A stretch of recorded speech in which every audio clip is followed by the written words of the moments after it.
In the deep grass and scattered trees of the forest edge, a storm is forming, not from the sky, from hunger.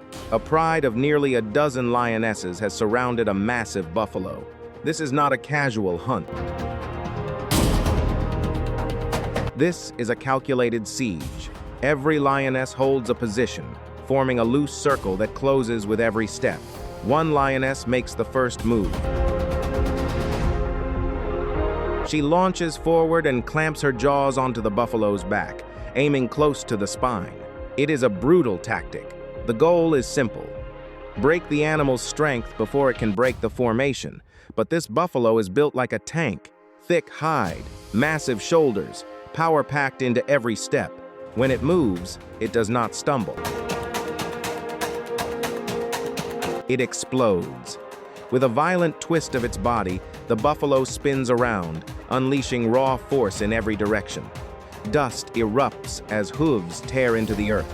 The lioness, gripping its back, struggles to hold on. There is no peace here, only pressure, only hunger. The pride tightens the circle again. Lionesses move in and out like waves, testing the buffalo's balance, searching for the moment when exhaustion finally wins. For a second, it looks like the end is near. The lions spread wider, cutting off every escape path. Front, left, right, every angle covered. The buffalo is trapped, but then something shifts. The buffalo gathers its strength and spins with explosive power. Its entire body turns like a battering ram. Horns slice through the air. The force is so sudden that the lions lose their rhythm. One lioness jumps back, another stumbles. The formation breaks, and in that single opening, the buffalo charges. Not a slow push, a full armored surge forward. Hooves pounding the ground like war drums. Lions scatter to avoid the horns. For a brief moment, the impossible happens. The buffalo breaks free. It runs through the shattered circle, putting distance between itself and the pride. Dust trails behind it as it forces its way out of the trap. But freedom in the wild is rarely permanent.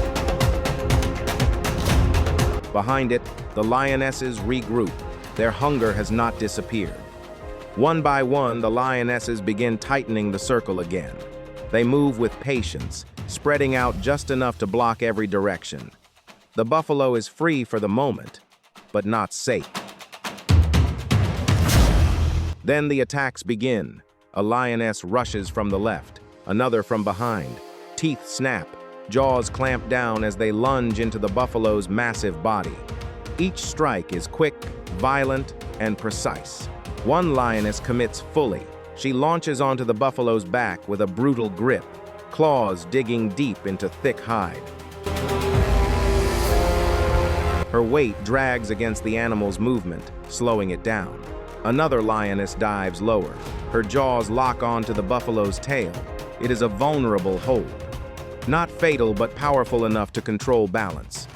She hangs there, refusing to let go, claws anchored, teeth pressing tighter with every second. The buffalo reacts with pure force. It spins again. Round and round with violent power, trying to shake the attackers loose. Dust rises into the air as its hooves slam the ground. Muscles strain under the pressure of multiple predators pulling from different angles. But the lioness holding the tail refuses to release. Her claws hold firm. Her jaws stay locked. Still, the buffalo refuses to fall. It pushes forward, dragging the weight of the attackers with stubborn strength. Every breath is heavy, every movement slower than before, but the will to stand is still there. And in the middle of the chaos, the battle continues.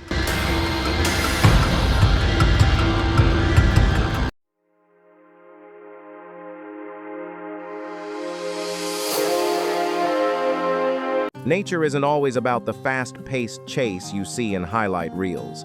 Sometimes, it is a grueling test of patience. Right now, this wildebeest is pinned by nearly 2 tons of pressure. That is not a number you just walk away from. The crocodile has a literal death grip on her leg, and honestly, the situation looks bleak. Most animals would thrash. They'd exhaust themselves in a blind panic, which is exactly what a predator wants. But this wildebeest just shifted the entire dynamic. Instead of fighting the physical weight of those jaws, she has gone completely still. It looks like surrender, but it is actually a calculated gamble. By refusing to struggle, she stops the crocodile from triggering its most lethal move, the death roll. She is saving every ounce of strength for a single, explosive window of opportunity. Lowering the stakes. Predators often react to movement. By becoming boring, she might actually cause the crocodile to readjust its grip. The waiting game. Crocodiles are powerful, but they can tire out too. This has become a psychological battle of who blinks first. Crossing the river at this time of day was a massive lapse in judgment, and she is paying for it in real time. The pain is intense, but she is internalizing it.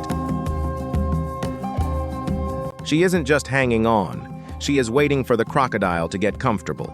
In the wild, giving up can sometimes be the only way to stay alive. We're watching a masterclass in survival under the worst possible conditions.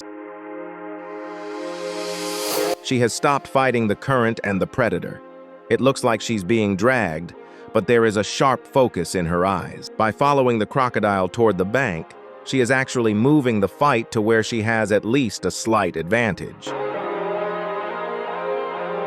She is managing the pressure, absorbing the pain, and waiting for the moment her hooves find solid ground.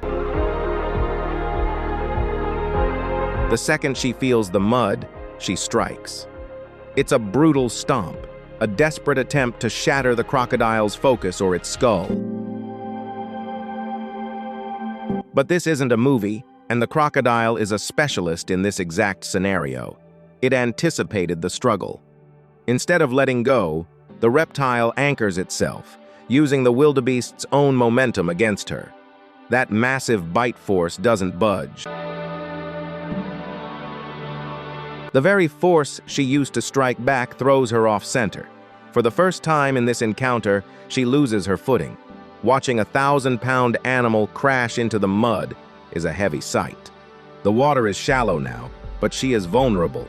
She is scrambling, her muscles are screaming, and she is fighting the sheer gravity of the situation to get back on her feet.